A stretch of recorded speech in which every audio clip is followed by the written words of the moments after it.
everywhere at once.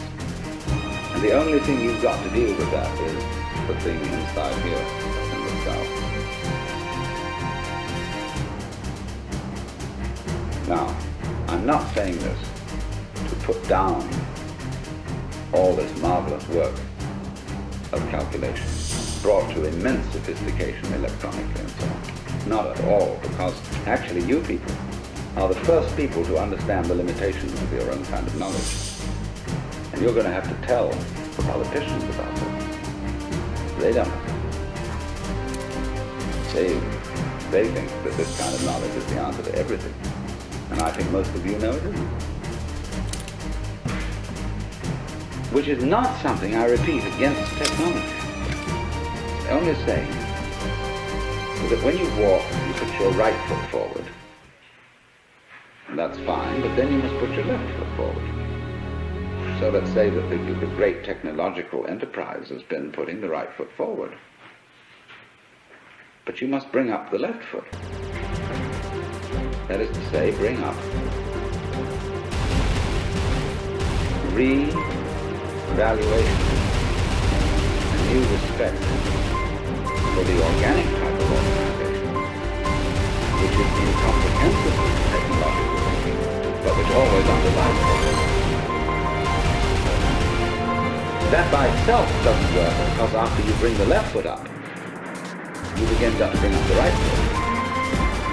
The analytic. After goo comes prickle. Prickle comes goo. You have to keep this thing up.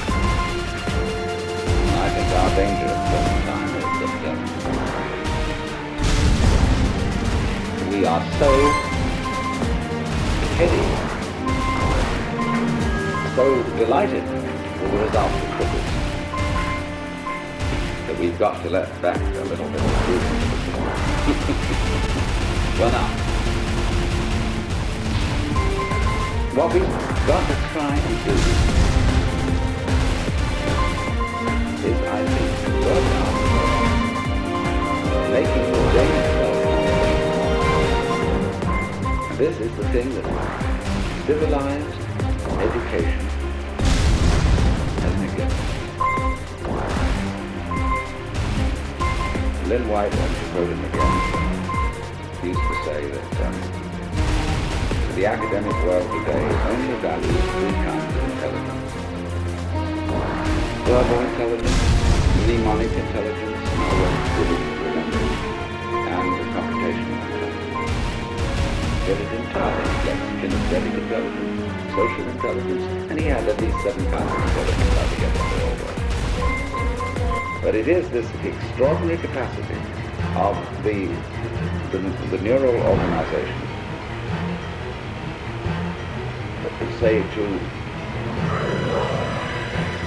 engage in pattern recognition and in solving instantly certain complex problems without knowing how it's done. The trouble is, when you do something you don't know how, you've got a non-repeatable experiment, in a certain sense. In other words, you can't explain to someone else how to put it together. But you can do it like you can open and close your hand without any knowledge of physiology. Do it every time. Oops, I don't know how I do it. I just do it, see?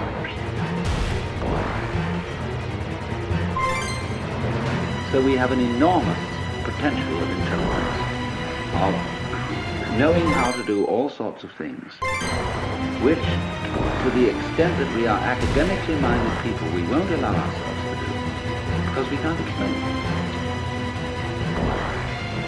You know, for example, there's a way of cooling a brazing furnace. Very simple. But engineers say it's theoretically impossible. It can't happen. It's like bees can't fly by the laws of aerodynamics. What they do.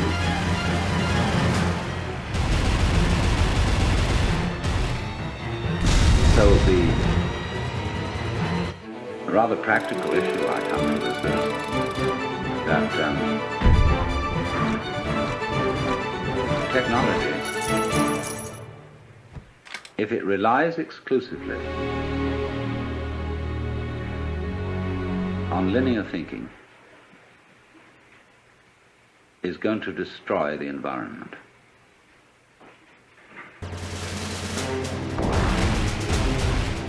It's going to become too complicated to handle. Man is going to be like the dinosaur, which had to have a brain in his head and a brain in his rump. The caveman kept a dinosaur, and when he went to bed at night, he'd cut it on the tail with a club, and it would scream at 8 o'clock in the morning. Wake him up. And it seems to me we're getting into that kind of saurian situation with our technology, which is going to lead us to extinction. So the question is, are we going to foul things up by insisting on using linear input, information, and controlling it as the dominant tool of controlling the world? Or can we master all that as we have done, and still use the linear input and analysis, but with a fundamental trust in our power to assimilate multiple input, although we really don't know how we do it. And my point is that you can't find an absolute which you can pin down, you see. There always remains in any human operation the basic central thing, which you can't pin down because it's you. Just as the teeth can't bite themselves. Now the assumption of Judeo-Christian culture is that man in his nature is sinful and therefore can't be trusted. The assumption of at least ancient Chinese culture is that man in his essential nature is good and therefore has to be trusted. Because they say to us, if you can't trust your own basic nature, you can't really rely on the idea that you're untrustworthy. Therefore, you're hopelessly fouled up. So, this has amazing political and other consequences, this different assumption. If we say, no, we human beings are fallible and basically selfish and really fundamentally evil. Therefore, we need law and order. We need a control system to put us in. We thereby project these control systems into the church or who are really ourselves disguised. It's like daylight saving time. Everybody could simply get up an hour earlier. But instead of doing that, we order the clock. Because the clock is a kind of authority. And we say, well, the clock says it's time for you to get up. And the Indians, the Amerindians, laugh at the pale-face because they say, pale-face, he doesn't know when he's hungry until he looks at his watch. And so, in this way, we become clock dominant. And the abstract system takes over from the physical, organic situation. And this is my big pitch, if I'm going to make a big pitch, is that we run into a cultural situation where we confuse the simple with the physical reality, the money with the wealth, and the menu with the dinner. We're starving on eating menus.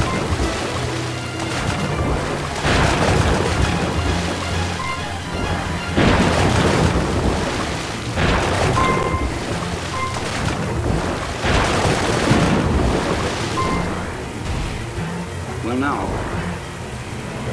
what I want to do is have a mutual brain-picking session, and I'm going to start the ball rolling by saying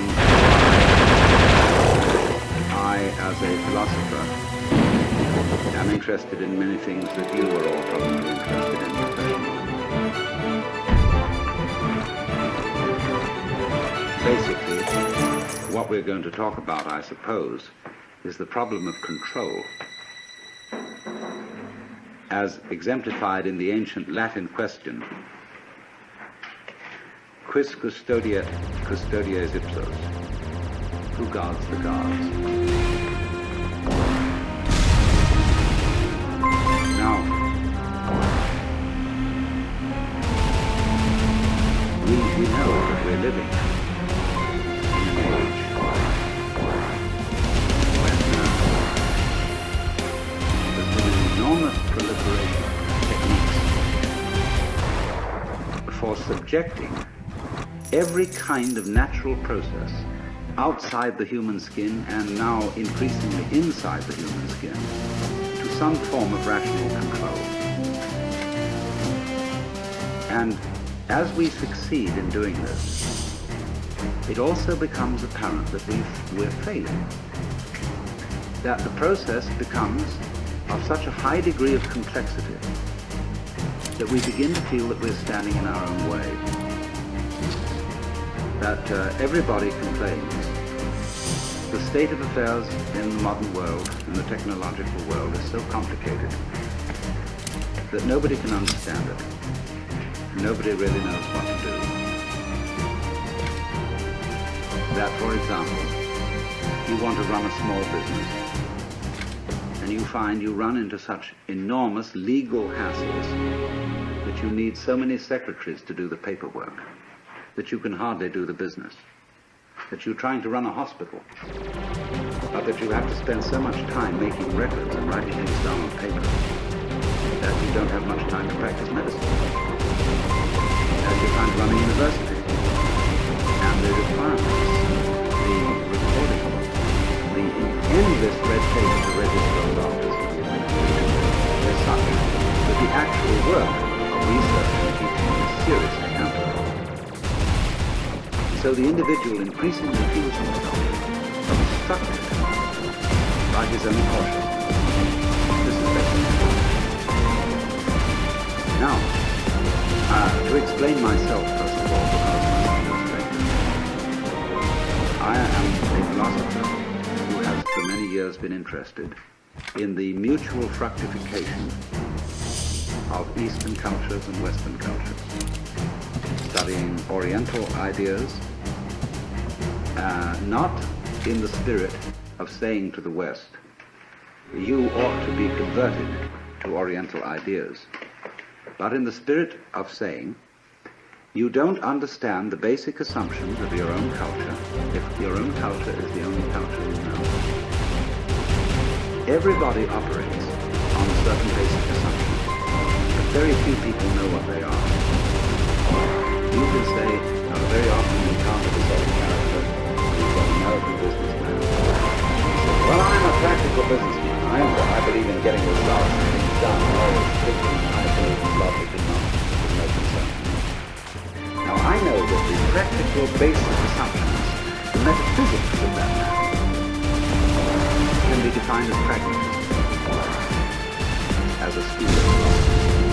But it's bad pragmatism because it's never thought it through. And so it's very difficult to get down to what are your basic assumptions. What do you mean by the good life? What do you mean by consistency? What do you mean by rationality? The only way of finding out what you mean by it is by contrasting the way you look at something by the way it's looked at in another culture. Therefore, we have to find something which are in some ways as sophisticated, but as different from our own as possible. And of course, for this purpose, our philosophers, the Chinese, were optimal, and the Indians, the East Indians. And that by studying the ideas of these people, by studying their life goals, we could become more aware of our own. It's the old principle of triangulation. You don't establish the situation of a particular object unless you observe it from two different points of view, and thereby calculate its actual distance from it. So by looking at what we are pleased to call reality, the physical world, from the basic standpoints of different cultures, I think we're in a better position than if we only have one. therefore this has been my interest in this background. And arising out of this, there has come a further question, which I would call the problems of human ecology. How is man to be best developed in his environment, especially in circumstances where we are in possession of an extremely powerful technology and have therefore the capacity to change our environment far more than anyone else has ever known. Are we going to end up not by civilizing the world, but by Los Angelesing it? In other words, are we going to foul our own nest as a result of it? But all this gets down to the basic question is, really, what are you going to do if you're God? If, in other words, you find yourself in charge of the world through technological powers, and instead of leaving evolution to what we used to call in the 19th century the blind processes of nature, that was begging the question to call them blind. But at any rate, you say we're not going to leave evolution anymore to the blind forces of nature, but now we're going to direct it ourselves. Because we are increasingly developing, say, control over genetic systems, control over the nervous system, control over all kinds of things. Then, simply, what do you want to do with it? But most people don't know what they want. And have never even seriously confronted the question of what they want. You ask a group of students to sit down and write a solid paper of 20 pages on what is your idea of heaven. What would you really like to happen if you could make it happen? And that's the first thing that starts people really thinking, because you soon realize that a lot of the things you think you would want are not things you want at all.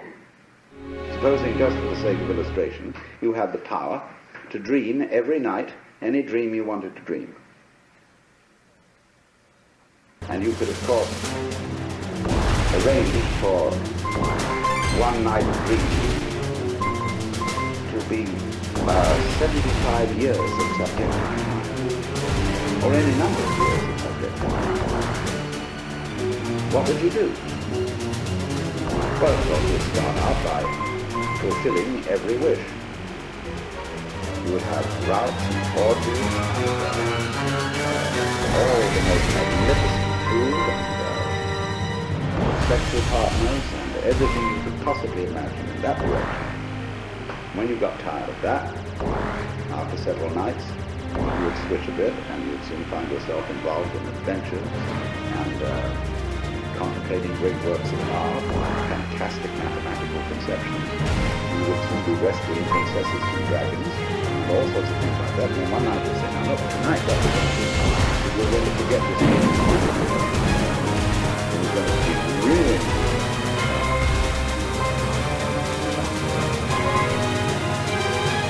And when you woke up from that one, you'd say, ooh, wasn't that amazing? Then you would think more and more far-out ways to get involved and let go of control, knowing that you'd always come back to center in the end. But while you were involved in the dream, you wouldn't know you'd come back to center and be in control. And so eventually you would be dreaming a dream in which you found yourself all sitting around the table, listening to me talking, all involved with a particular line of evidence. Maybe that's what you're doing.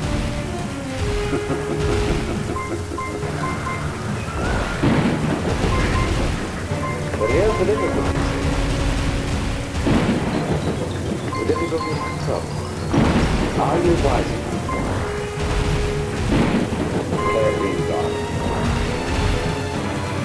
And to understand what that possibly means, we've got to go back to metaphysical assumptions underlying Western consciousness.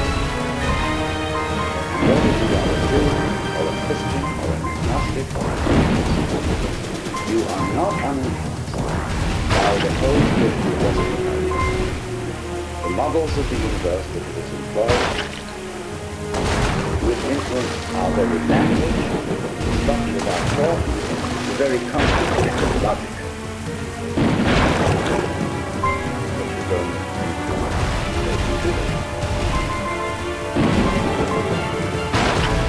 the Western model of the universe is political.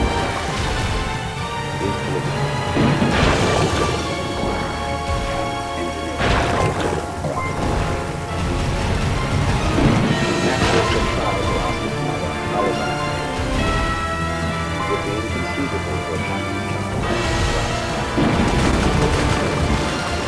I'd ask, how was I grown? Or how did I grow?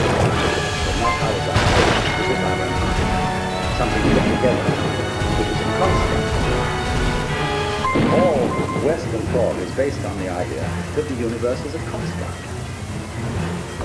And even when we got rid of the idea of the constructor, the personal God, we continue to think of the world in terms of machines, in terms, say, of Newtonian mechanics, and later in terms of what we call quantum mechanics, although I find it rather difficult to understand how quantum is organic. However, we have circulated into the roots of our consciousness that the world is a construct. Therefore, as one understands the operations of the machine by analysis of the separation into their original bits, we have bitted the present and see everything going on in terms of bits of information. I found that this is extremely fruitful in enabling us to control what's happening. After all, the whole of Western technology is the result of bitting. Let's suppose, you want to eat a chicken. You can't eat the whole chicken at once. You have to bite it. You have to reduce it to bits. But you don't get a cut-up fryer out of an egg. It doesn't come that way. So what has happened is this. That we don't know the origins of all this. It's maybe go back thousands of years. The way we develop the art of thinking, which is essentially calculus, is this. The universe as it comes in nature, the physical universe, is something like a Rorschach cloud. It's all wiggles.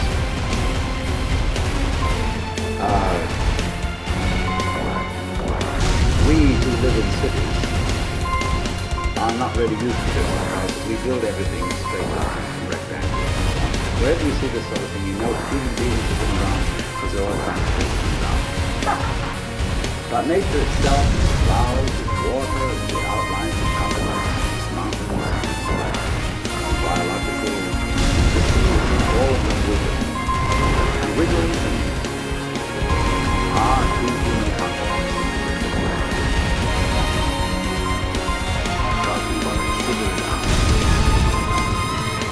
It is as if, therefore, some ancient fisherman one day held up his net and looked at the world and said, "My, just think of that.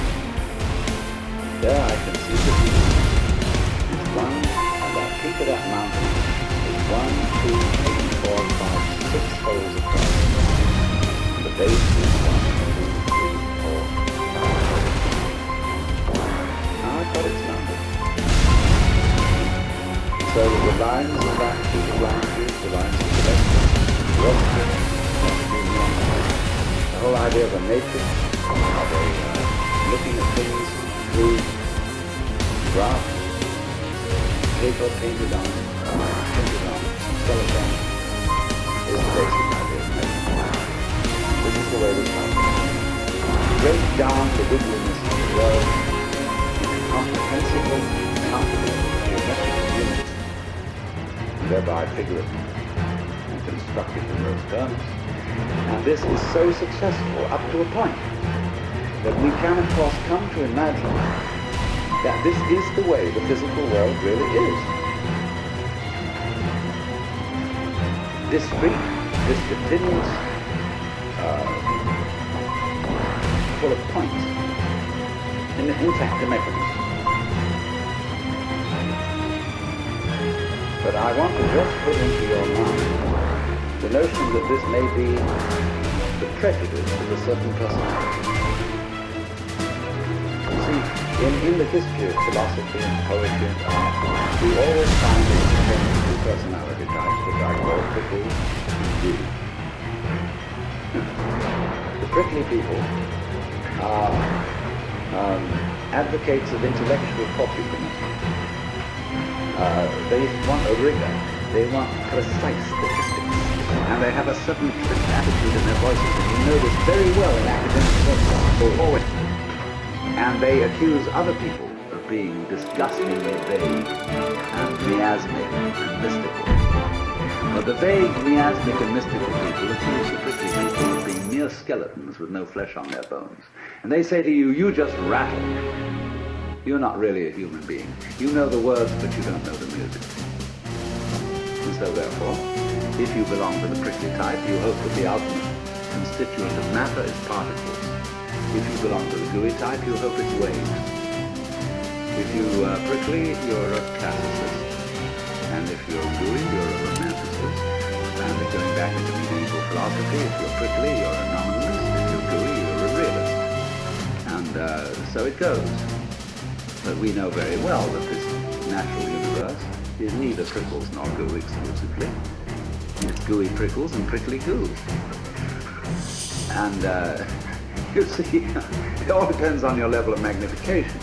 If you've got your magnification on something so that the focus is clear, you've got a prickly point of view. You've got structure, shape, clearly outlined, sharply defined. If you look out of focus, it's going to go bleh, and you've got goo. But we're always playing with the two, because it's like the question is the world basically stuff, like matter, or is it basically structure? Well, we find out, of course, today that in science we don't consider the idea of matter, of there being some sort of stuff. Because supposing you wanted to describe stuff, in what terms would you describe it? You always have to describe it in terms of structure, something countable, something that can be designated as a pattern. So we never get to any basic stuff. It seems to me that this way of thinking is based on a form of consciousness which we could best call scanning. The capacity to divide experiences into bits is somehow related to a physical facility which corresponds to sweeping a radar or a spotlight over the environment. The advantage of the spotlight is it gives you intensely concentrated light on restricted areas. A floodlight, by comparison, has less intensity. But if you examine, say this room were in total darkness, and you use the spotlight, very thin beam, and you scan the room with it, you would have to retain in memory all the areas over which you pass, and then by an additive process, you would make out the contours. And it seems to me that this is something which civilized man, both in the East and the West, in a method of paying attention to things which we call noticing. And therefore it's highly selective. It picks out, it's punctive, picks out features in the environment which we say are noteworthy and which we therefore register with a notation. Be it a notation of words, a notation of numbers, or such a notation, say, as algebra or music. So that we notice those things only for which we have notation. When a child, very often a child will point to something and say to his parents, "What's that?" And they're not clear what the child is pointing to. The child is pointing to something which we consider is not a thing. The child is pointed to an area, say, of funny pattern on a dirty wall. and has noticed a figure on it. But the child doesn't have a word for it. He says, "What's that?" And the adult says, "Oh, that's just a mess." Because that doesn't count for us as a thing. So you come through this to the understanding. What do you mean by a thing? It's very fascinating to ask children. What do you mean by a thing? And they don't know. Because it's one of the unexamined suppositions of the culture. What do you mean by an event? Well, everybody knows what an event is, but nobody can say it. Because a thing is a thing. It's a unit of thought, like an inch is a unit of measurement. And so we thing the world. That is to say, in order to measure a curve, you have to reduce it to point instants. Apply to calculus in exactly the same way. In order to discuss or talk about the universe, you have to reduce it to things. But each thing or thing is, as it were, one grasp of that spotlight.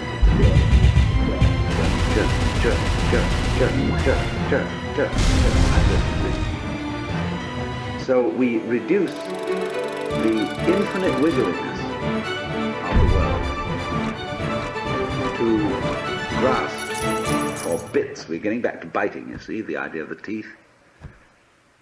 To grasps of thought. And so we thereby describe the world in terms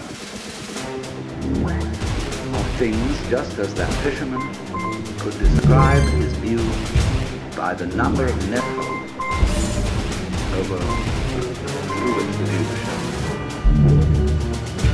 And this has been the immensely and apparently successful enterprise of all technological culture, superbly emphasized by us.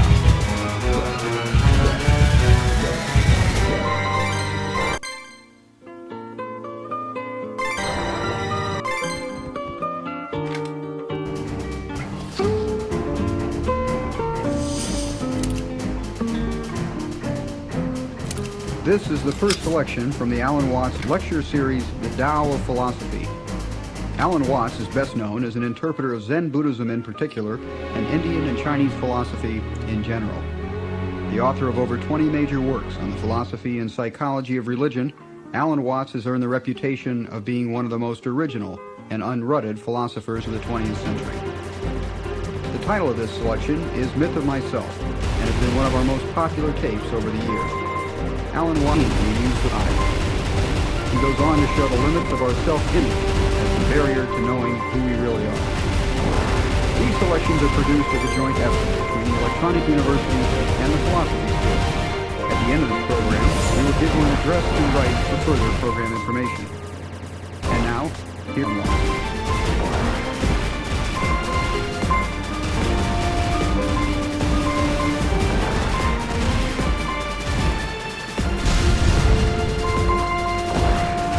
I believe that if we are honest with ourselves, that the most fascinating problem in the world is, who am I? What do you mean? What do you feel when you say the word I myself? I don't think there can be any more fascinating preoccupation than that. Because it's so mysterious. It's so elusive. Because what you are in your inmost being escapes your examination in rather the same way that you can't look directly into your own eyes without using a mirror. You can't bite your own teeth. You can't taste your own tongue. And you can't touch the tip of this finger with the tip of this finger. And that's why there's always an element of profound mystery in the problem of who we are. This problem has fascinated me for many years, and I've made many inquiries. What do you mean by the word I? And there is a certain consensus about this, a certain agreement, especially among people who live in Western civilization. Most of us feel I, ego, myself, my source of consciousness, to be a center of awareness and of a source of action that resides in the middle of a bag of skin. And so we have what I have called the conception of ourselves as a skin encapsulated. Now it's very funny how we use the word I. If we just refer to common speech, we are not accustomed to say, I am a body. We rather say, I have a body. We don't say, I beat my heart, in the same way as we say, I walk, I think, I talk. We feel that our heart beats itself, and that has nothing very much to do with I. In other words, we don't regard I myself as identical with our whole physical organism. We regard it as something inside. And most Western people locate their ego inside their heads. You are somewhere between your eyes and between your ears, and the rest of you dangles from that point of reference. It is not so in other cultures. When a Chinese or Japanese person wants to locate the center of himself, he points here, not here. Here to what Japanese call the kokoro, or the Chinese call shin, the heart, mind. Some people also locate themselves in the solar plexus. But by and large, we locate ourselves behind the eyes and somewhere between the ears, as if within the dome of the skull there was some sort of arrangement such as there is at the SAC headquarters in Denver, where there are men in great rooms surrounded with radar screens and all sorts of things, and earphones on, watching all the movements of planes all over the world. So in the same way, we have really the idea of ourselves as a little man inside our head who has earphones on which bring messages from the ears, and who has a television set in front of him which brings messages from the eyes, and all sorts of electrode things are all over his body, giving him signals from the hands and so on, and he has a panel in front of him with buttons and dials and things, and so he more or less controls the body, but he isn't the same as the body, because I am in charge of what are called the voluntary actions, and what are called involuntary actions of the body. They happen to me. I am pushed around by them, but to some extent also I can push my body around. This, I have concluded, is the ordinary, average conception of what is oneself. And look at the way children, influenced by our cultural environment, ask questions. Mommy, who would I have been if my father had been someone else? You see, the child gets the idea from our culture that the father and mother gave him a body into which he was popped at some moment. Whether it was conception or whether it was parturition is a little bit vague. But there is, in our whole way of thinking, the idea that we are a soul, a spiritual essence of some kind, imprisoned inside a body. And that we look out upon a world that is foreign to us. In the words of the poet Houseman, I, a stranger and afraid, in a world I never made. so therefore we speak of confronting reality, facing the facts. We speak of coming into this world. And this whole sensation that we are brought up to have of being an island of consciousness locked up in a bag of skin, facing outsiders, a world that is profoundly alien to us in the sense that what is outside me is not me. This sets up a fundamental sensation of hostility and estrangement between ourselves and the so-called external world.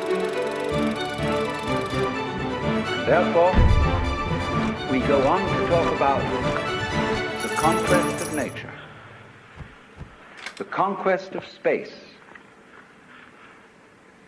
and view ourselves in a kind of battle array towards the world outside us. I shall have much more to say about that in the second lecture. In the first now, I want to examine the strange feeling of being an isolated self. Now actually, it is absolutely absurd to say that we came into this world.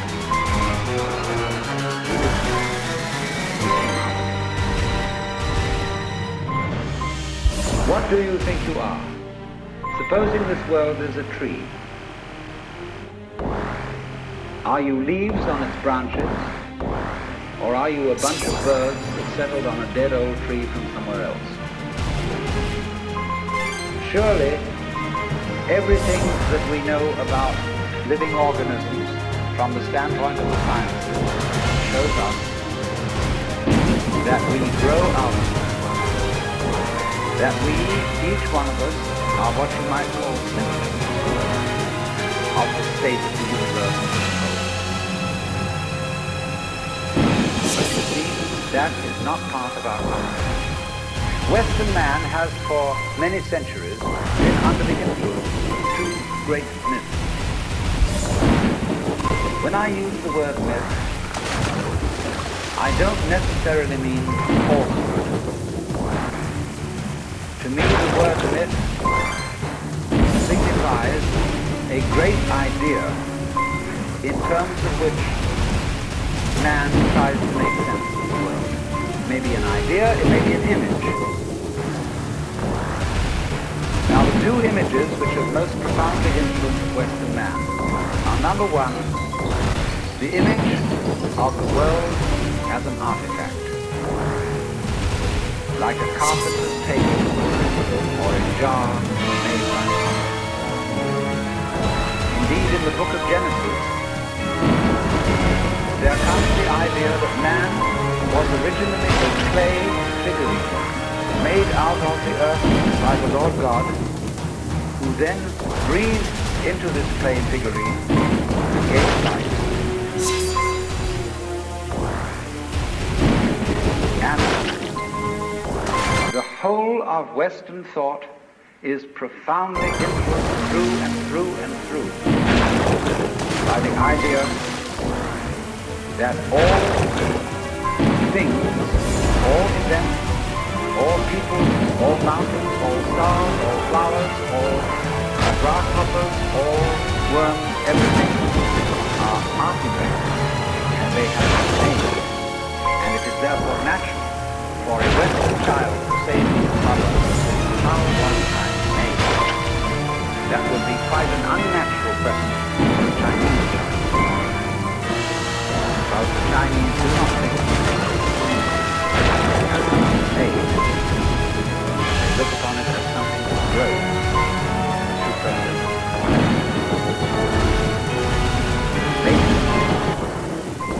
You put it together, you assemble parts. Or you carve an image out of wood or stone, working from the outside to the inside. But when you watch something grow, it works in an entirely different way.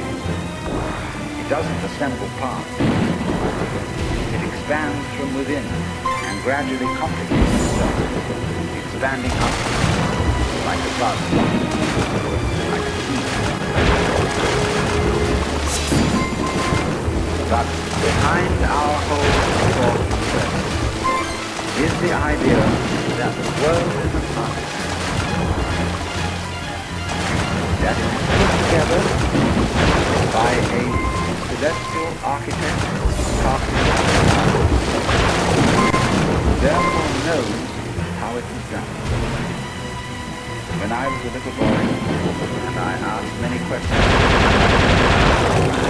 she used to resort in desperation to say, "My dear, there are some things that we are not meant to know."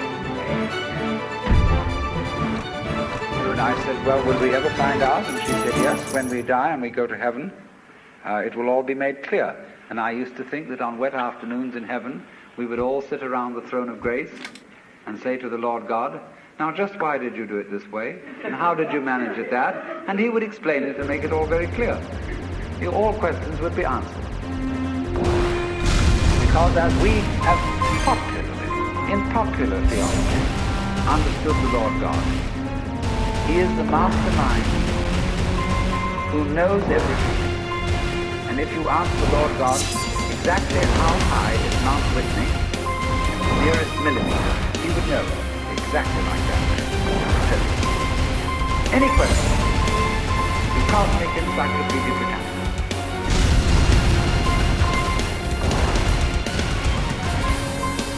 Unfortunately, this particular image, myth, became too much for Western man, because it was a present.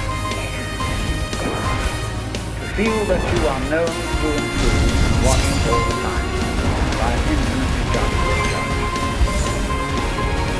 I have a friend, a very enlightened woman, Catholic convert, but very enlightened Catholic. And in her bathroom, she has on the pipe that connects the tank with the toilet a little framed picture of an eye.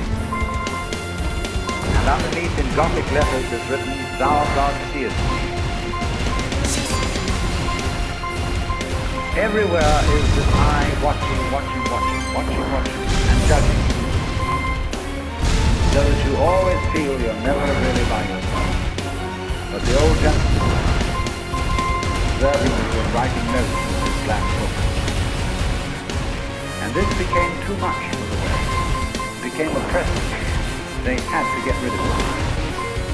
And so instead, we got another myth. The myth of the purely mechanical universe. This was invented at the end of the 18th century. Became increasingly fashionable throughout the course of the 19th century and well into the 20th century, so that it is today's common sense. Very few people today really believe in God in the old sense. They say they do, but they really hope there is a God. They don't really have faith in God. They fervently wish that there was one and feel that they ought to believe that there is. But the idea of the universe being ruled by that marvelous old gentleman is no longer plausible. It isn't that anybody's disproved it. It just somehow doesn't go with the vast infinitude of galaxies and the immense light year distances between them. So instead, it has become fashionable, and it is nothing more than fashion, to believe that the universe is done. Stupid. That intelligence, values, love, and fine feelings reside only within the bag of the human epidermis. And that outside that, the thing is simply a kind of a chaotic, stupid interaction of blind forces. Courtesy of Dr. Freud, for example, biological life is based on something called libido, which was a very, very loaded word. Blind, ruthless, uncomprehending lust. That's the foundation of the human unconscious. And similarly to thinkers like of the 19th century, like Ernst Haeckel, even Darwin, T.H. Huxley, and so on, there was this notion that at the root of being is an energy. And this energy is blind. This energy is just energy, and it's utterly and totally stupid. And our intelligence is an unfortunate accident. By some weird freak of evolution, we came to be these feeling and rational beings, more or less rational. And this is a ghastly mistake, because here we are in a universe that has nothing in common with us, doesn't share our feelings, has no real interest in us. We're just a sort of cosmic fluke. And therefore, the only hope for mankind is to beat this irrational universe into submission and conquer it. Now, all this is perfectly idiotic. If you would think that the idea of the universe as being the creation of a benevolent old gentleman, although he's not so benevolent, he takes a sort of, this hurts me more than it's going to hurt you sort of attitude. You can have that on the one hand, and if that becomes uncomfortable, you can exchange it for its opposite, the idea that the ultimate reality doesn't have any intelligence at all. At least that gets rid of the old bogey in the sky. In exchange for a picture of the world that's completely stupid. Now these ideas don't make any sense, especially the last one. Because you cannot get an intelligent organism such as a human being out of an unintelligent universe. The saying in the New Testament that figs do not grow on thistles nor grapes on thorns applies equally to the world. You do not find an intelligent organism living in an unintelligent environment.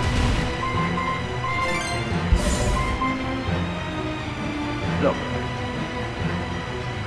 here is a tree in the garden, and every summer it produces apples, and we call it an apple tree, because the tree apples. That's what it does. All right.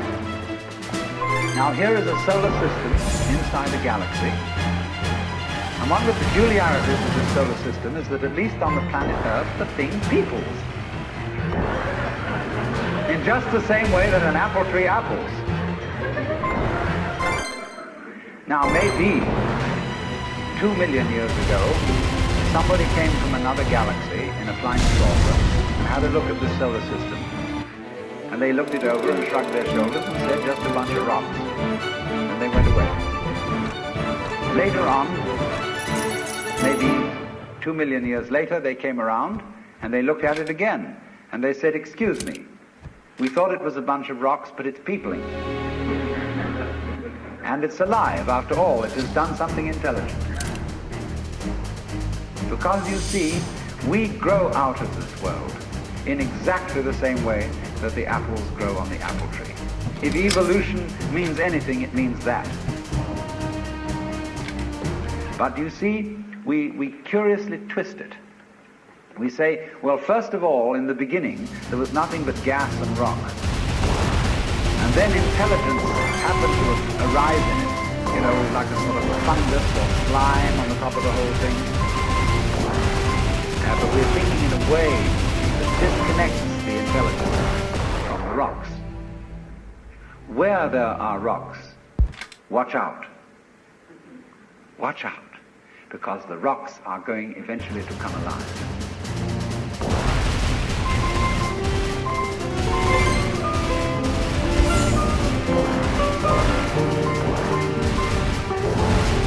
You've been listening to a talk by Alan Watts. To continue listening to this program, please turn the tape over.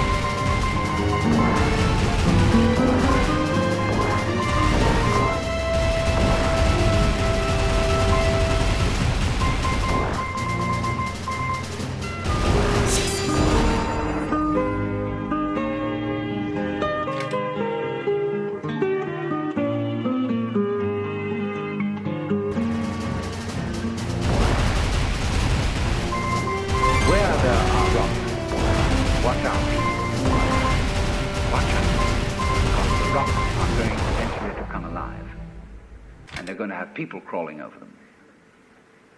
It's only a matter of time.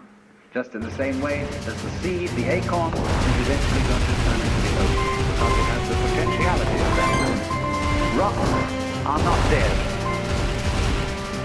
You see, it depends on what kind of attitude you want to take to the world. If you want to put the world down, you say, oh well, fundamentally it's only just a lot of theology. Stupidity. And it so happens that kind of a freak comes up in it which we call consciousness. And that's an attitude that you take when you want to prove to people that you're a tough guy, that you're realistic, that you face facts, and that you don't indulge in wishes. It's just a matter of role playing. And you must be aware of these things. They are fashions in the intellectual world. On the other hand, if you feel warm-hearted towards the universe, you put it up, you put it down, and you say about rocks, they're really conscious, but a very primitive form of consciousness. Because after all, when I take even this crystal here, which is glass, and go, well, it makes a noise. And that response, that resonance, is an extremely primitive form of consciousness. Our consciousness is much more subtle than that. But when you hit a bell and it rings, you touch the crystal and it responds. Inside itself, it has a very simple reaction. It goes jangle inside, whereas we go jangle with all sorts of colors and lights and intelligent ideas and thoughts. More complicated. But both are equally conscious. But conscious in different degrees. That's a perfectly acceptable idea. It's just the opposite of the idea. See, all I'm saying is that minerals are a rudimentary form of consciousness, whereas the other people are saying that consciousness is a complicated form of minerals. You see? And what they want to do is to say everything is kind of bleh. Whereas what I want to say is hooray, life is a good show. Now then, as we study man or any other living organism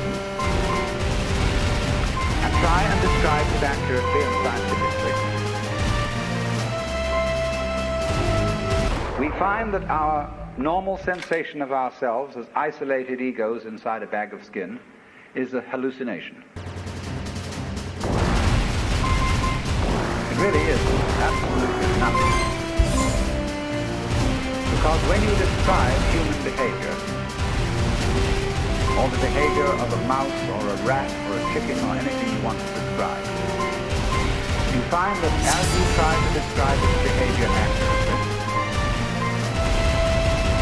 you must also describe the behavior of its environment.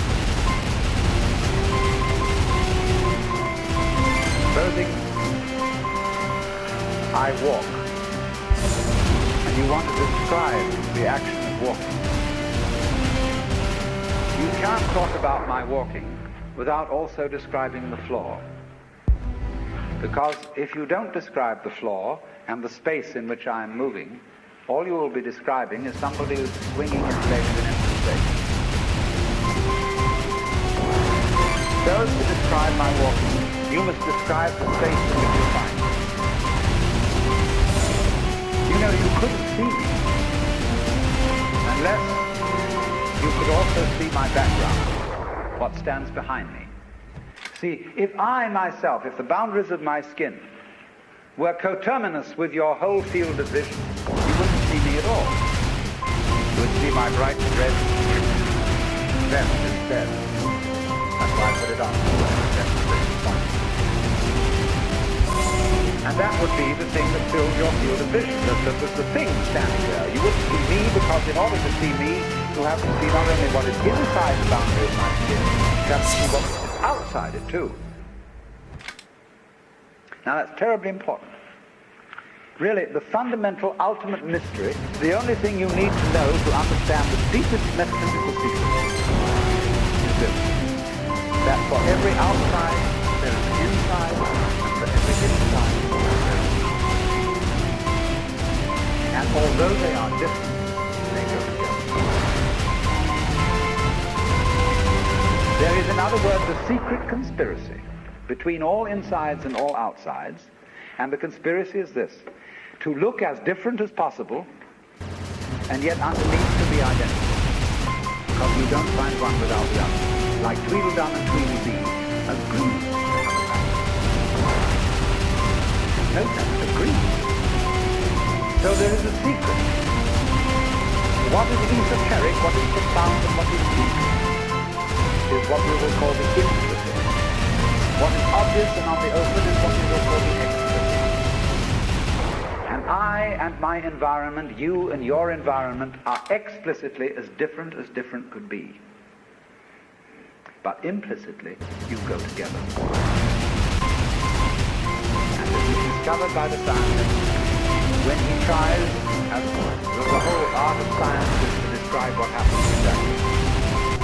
When he describes exactly what you do, he finds out that your behavior is not something that can be separated from the behavior of the world around you.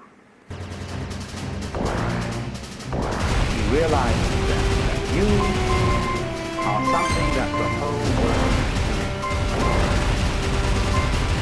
Just as when the sea has waves on it, well, right, the sea, the ocean is waving.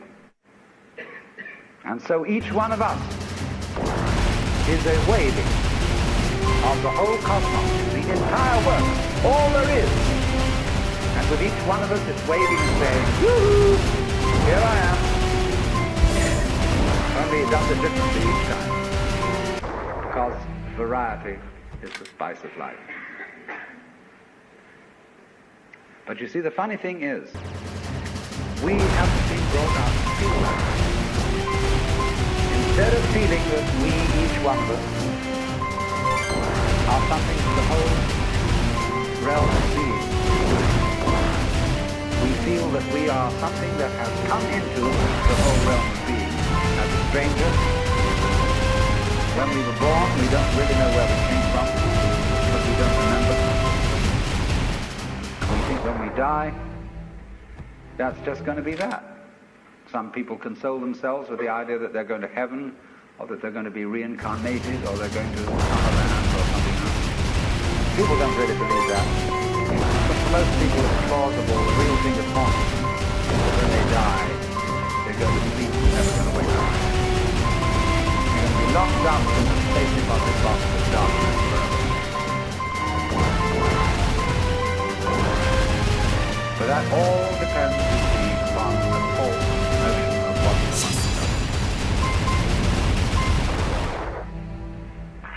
Now, the reason why we have this false notion of ourselves is, as far as I can understand it, that we have specialized in one particular kind of consciousness.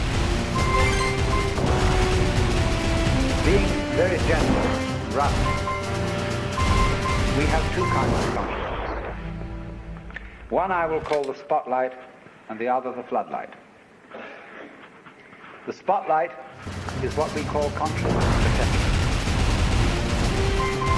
And that is trained into us in childhood as the most valuable form of consciousness. The teacher in class says, pay attention. Everybody stares and looks fast at the teacher like that. That's spotlight consciousness. Fixing your mind on one thing at a time. Concentrate. And even though you may not be able to have a very long attention span, nevertheless you concentrate. You use your spotlight, one thing after another, one thing after another. Flip, flip, flip, flip, flip, flip, flip, like that. But we also have another kind of consciousness, which I'll call the floodlight. For You can drive your car for several miles with a friend sitting next to you, and your spotlight consciousness will be completely absorbed in talking to your friend. Nevertheless, your floodlight consciousness will manage to drive into the car and notice all the stoplights, the other idiots on the road, and so on, and you'll get there safely, without even thinking about it. But our culture has taught us to specialize in spotlight consciousness and to identify ourselves with that form of consciousness alone. I am my spotlight consciousness. My conscious attention, that is my ego, that is me. And very largely we ignore the floodlight. Now the floodlight consciousness is working all the time. Every nerve end that we have is its instrument. You know, you can go out to luncheon or something and you sit next to Mrs. So-and-so. You go home and your wife says to you, "Was Mrs. So-and-so there?" "Yes, I sat next to her." "Well, what was she wearing?" "I haven't the faintest idea." You saw, but you didn't notice.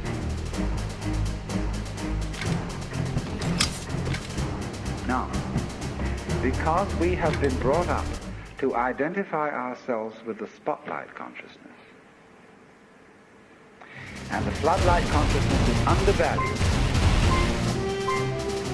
we have this sensation of ourselves as being just the spotlight. Just the ego that looks and attends to this and that and the other.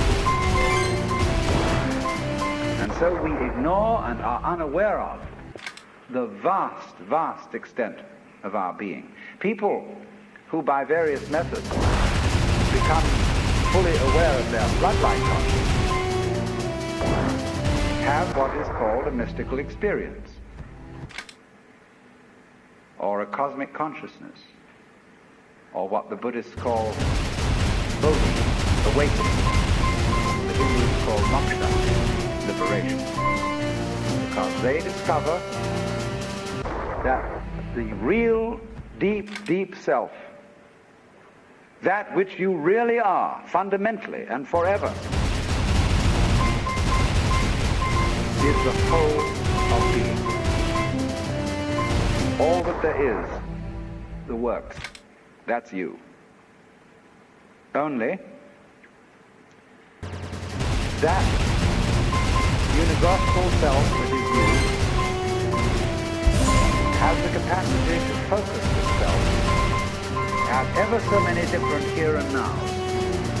So when you use the word I, this is William James said, is really a word of position, like this or here. Just as a sun or star has many rays, so the whole cosmos expresses itself in you, in you, in you, in you, in you, with all the different variations. It plays games. It plays the John Doe game, the Mary Smith game. It plays the beetle game, the butterfly game, the bird game, the pigeon game, the fish game, the star game. Just like these are games that differ from each other, just like backgammon, bridge, poker, pinochle, or like waltz, mazurka, minuet, and so on.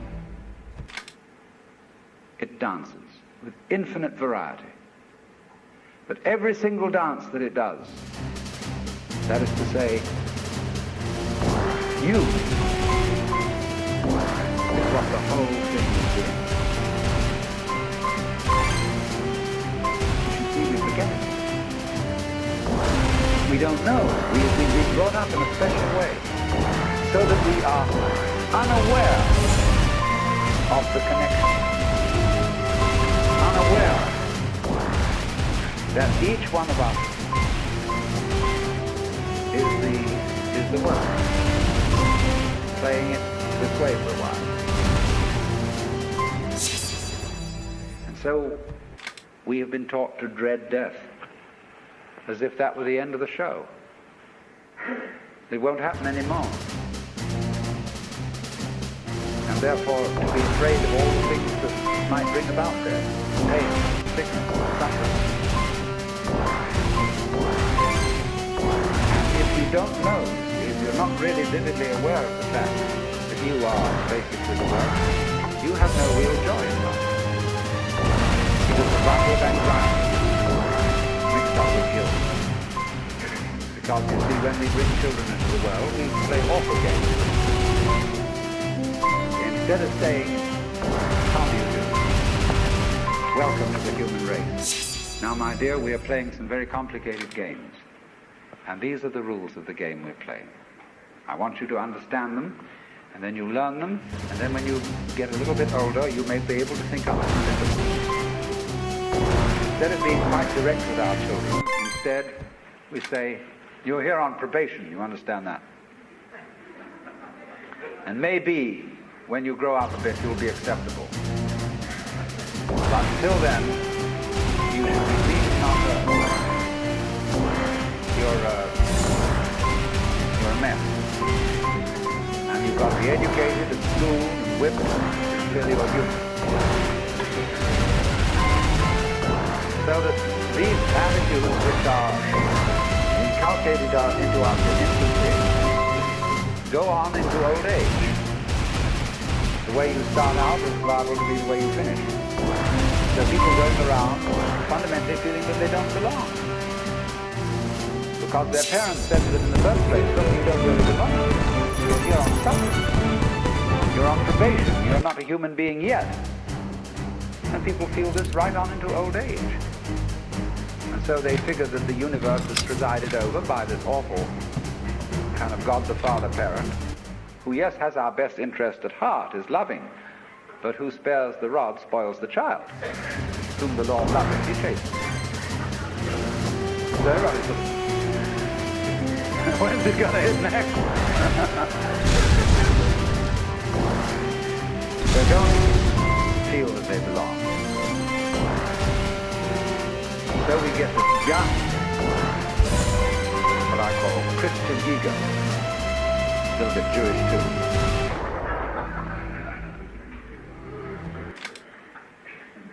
who really feels that he's homeless, he's an orphan. Even the Christians say we are sons of God by adoption, grace, not real sons, but by adoption, grace, and sufferings. And so comes this sensation, you see. So characteristic of Western man and indeed of all highly civilized people, of being a stranger in the earth. Momentary flash of consciousness between two eternal flashes. Therefore, in constant contentiousness with everything around you, not only with other people, but with the earth, with the waters, and the symbol of it all in our culture is the bulldozer.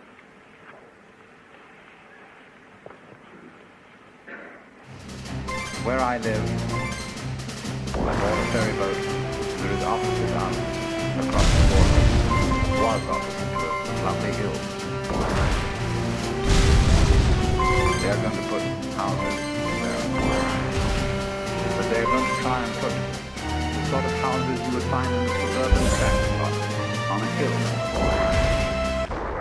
Because a good architect can make a house fit the hill. He doesn't have to destroy the hill to put a house on it.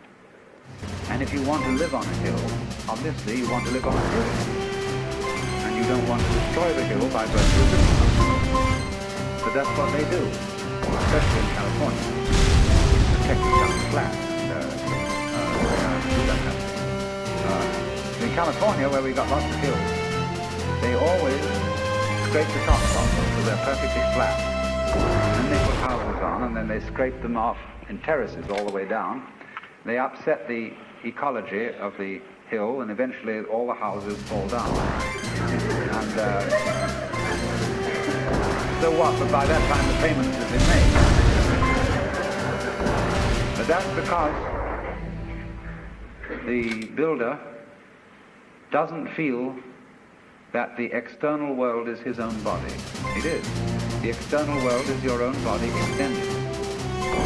So he, instead of going up to the hill and saying, "Good afternoon, I very much want to live here, and I would like to know what kind of house you would like to have built on." An intelligent architect always does that. Instead of that, he has a prejudice about what kind of a house is a house. And he has to make the hill submit to this prejudice. So he has to ruin the hill and get rid of it. Pretty much. He's absolutely out of his mind. He's out of his mind because he doesn't realize that the external world is his body. When he realizes that, he'll get his mind back.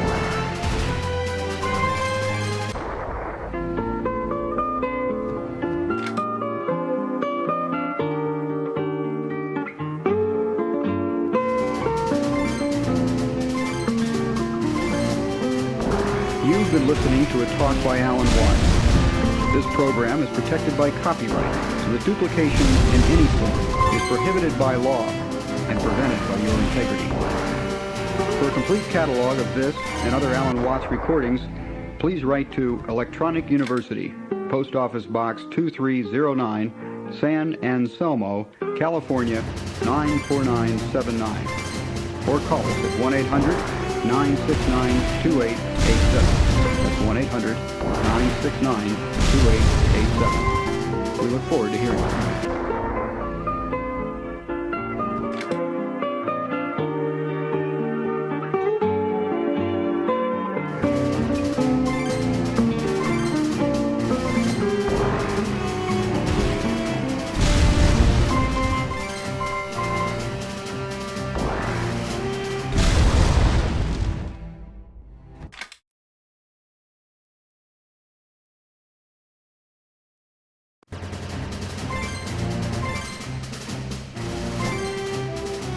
The philosophy of the Tao is one of the two great principal components of Chinese thought. There are, of course, quite a number of forms of Chinese philosophy, but there are two great currents which have thoroughly molded the culture of China, and they are Taoism and Confucianism. And they play a curious game with each other.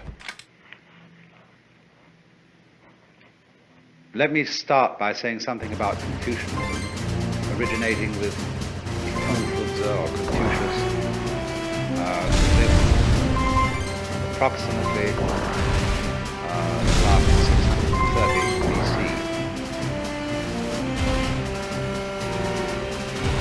He's often supposed to have been a contemporary of Lao Tzu, who is the supposed founder of the Taoist way, but it seems more likely that Lao Tzu lived later than 400, according to most modern scholars. Confucianism is not a religion, it's a social ritual, and a way of ordering society. So much so that the first great Catholic missionary in China, Matteo Ricci, who was a Jesuit, found it perfectly consistent with his Catholicism to participate in Confucian rituals, because he saw them as something of a kind of national character, as one might pay respect to the flag or something of that kind in our own times.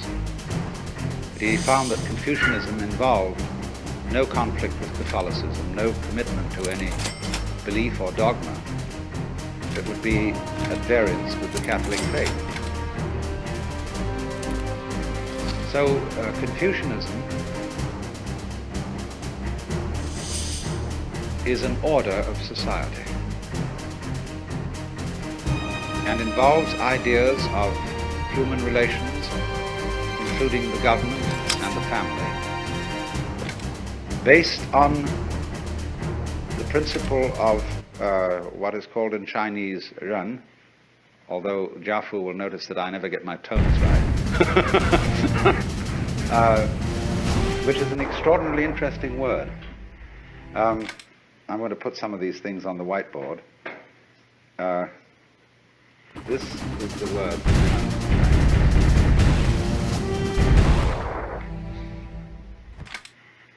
And it's often translated benevolence, but that's not a good translation at all. This word means human-heartedness. That's the nearest we can get to it in English. And it was regarded by Confucius as the highest of all virtues, but one that he always refused to define. It's above righteousness and justice and propriety and other great Confucian virtues. And it involves the principle that human nature is a fundamentally good arrangement, including not only our virtuous side, but also our passionate side, also our appetites and our waywardness.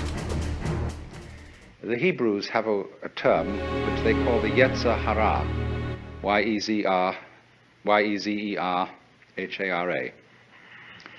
which means the wayward inclination, or what I like to call the element of irreducible rascality that God put in all human beings.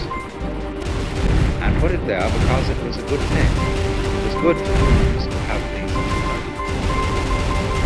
And so a truly human heart is a gentleman with a slight touch of rascality, just as one has to have salt in a stew. Confucius said the goody-goodies are the thieves of virtue, meaning that to try to be wholly righteous is to go beyond humanity, try to be something. So this gives Confucian approach to life, justice, and all those sort of things, a kind of queer, sort of boys will be boys attitude, which is nevertheless a very mature way of handling problems. It was, of course, for this reason that the Japanese Buddhist priests who visited China to study Buddhism, especially Zen priests, introduced Confucianism into Japan. Because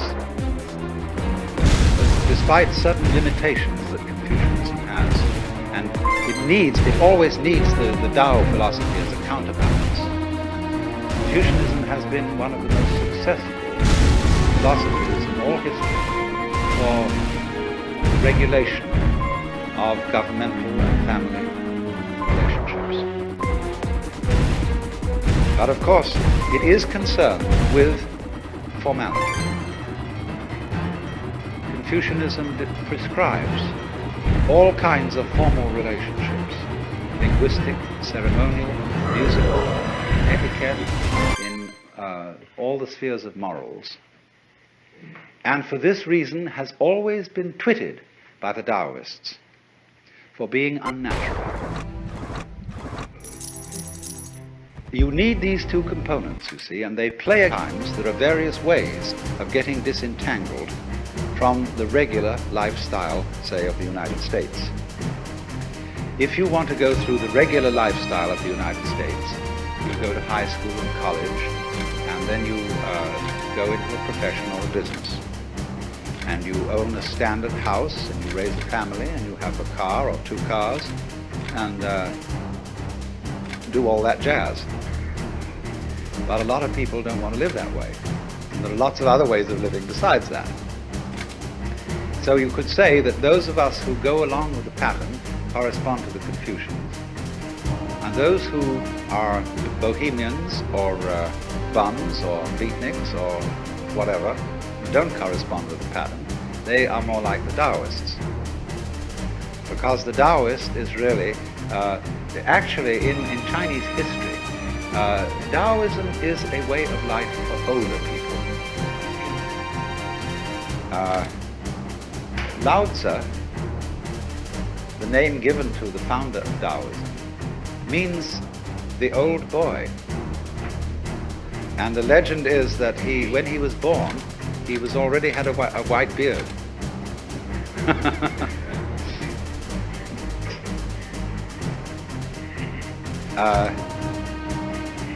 So it's sort of like this, that when you have contributed to society, when you've contributed children and brought them up, and you have assumed a certain role in social life, you then say, now it's time for me to find out what it's all about. Who am I ultimately behind my outward personality? What is the secret source of things? And the latter half of life is the preeminently excellent time to find this out. It's something to do when you have finished with the family business. I am not saying that that is a sort of unavoidable strict rule. Of course, one can study the Tao when you're very young, because it contains all kinds of secrets in it as to the performance of every kind of art, craft, business, or any occupation whatsoever. But it does, in China, in a way, it plays that role of a kind of safety valve for the more restricted way of life that Confucianism describes. And there is a sort of type in China who's known as the Old Road. He's a sort of intellectual father, often found among scholars, who is admired very much, and a type of character which has enormous influence on the development of the ideals of Zen Buddhism life. He is one, you see, who goes with nature rather than against nature.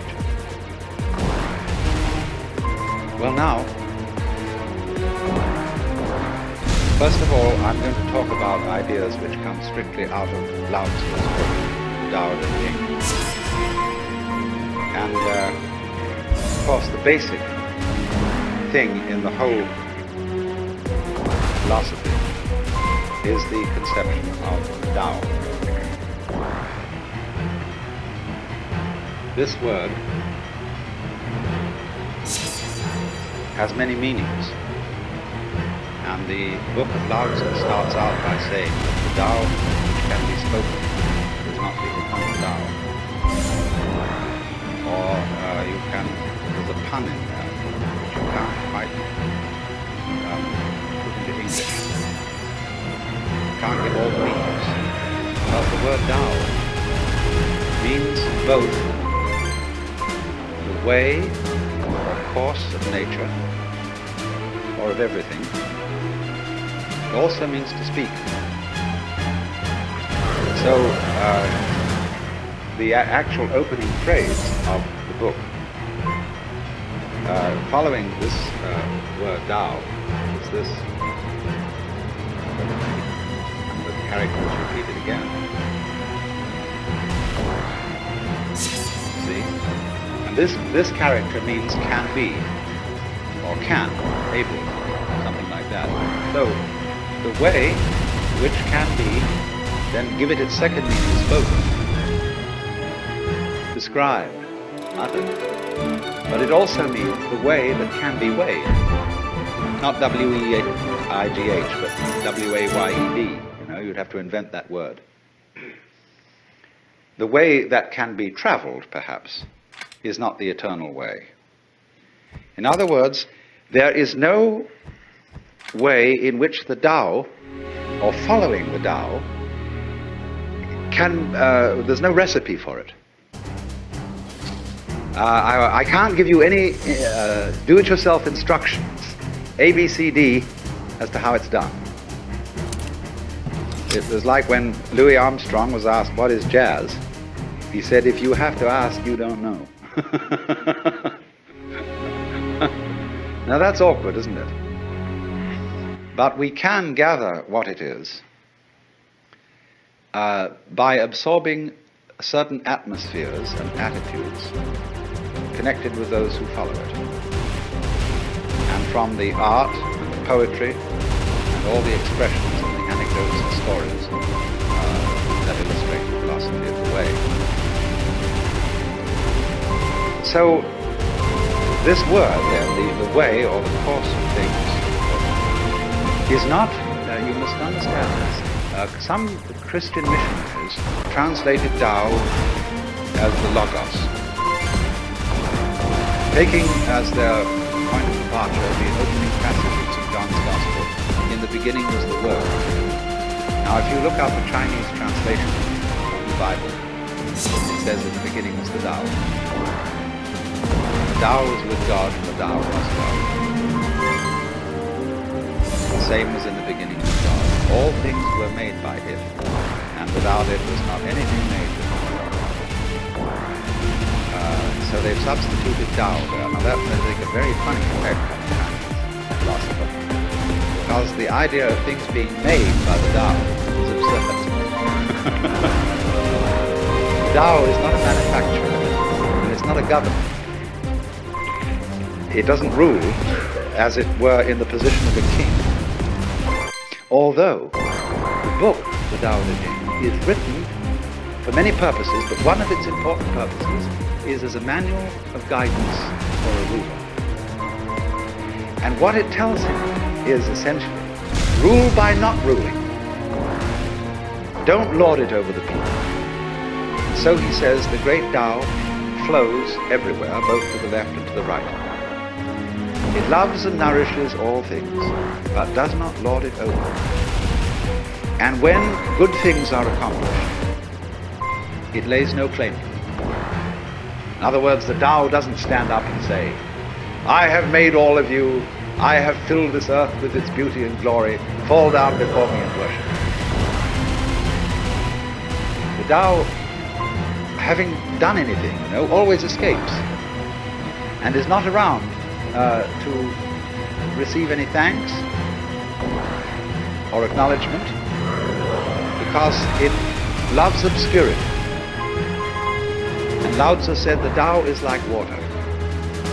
It always seeks the low level which human beings abhor. So it's a very mysterious idea.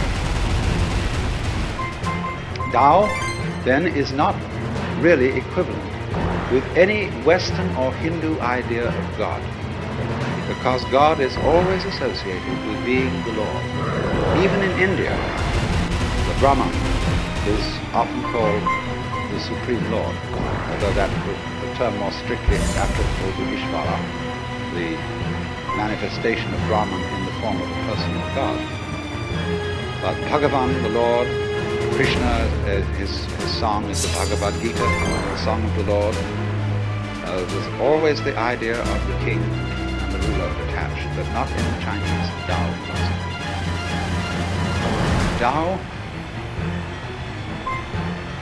is not something different from nature, from ourselves, from our surrounding trees and waters and air. Tao is the way all that behaves. And so the basic Chinese idea of the universe is really that it's an organism. And as we shall see when we get on to Zhuangzi, who is the sort of elaborator of Lao Tzu, he sees everything operating together so that nowhere can you find the controlling center. There isn't any. The world is a system of interrelated components, none of which can survive without each other. Just as in the case of bees and flowers, you will never find bees around in a place where there aren't flowers, and you will never find flowers around in a place where there aren't bees or insects that do the equivalent job. And what that tells us secretly is that although bees and flowers look different, they're inseparable. They, to use a very important Taoist expression, They arise mutually. This is one of the great phrases from the second chapter of Lao Tzu's book, where he says, this character means to have or to be. And this next one is a very important character in Taoist philosophy. It means no, negative, would, not to be. And then this curious expression, which we don't have a really good corresponding idea in traditional Western thought.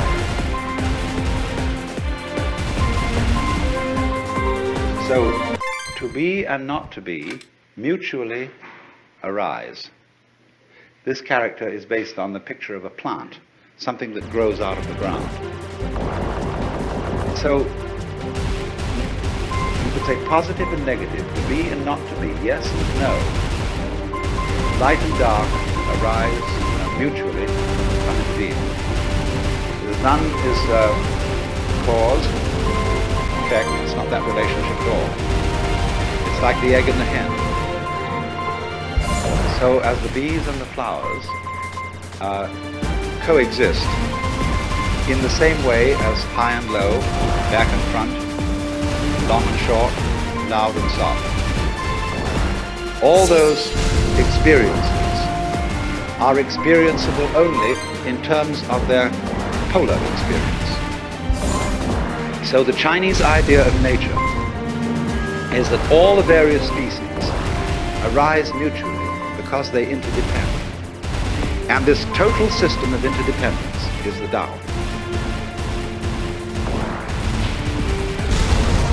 It involves certain other things that go along with Tao, but this mutual arising is the key idea. The whole thing. And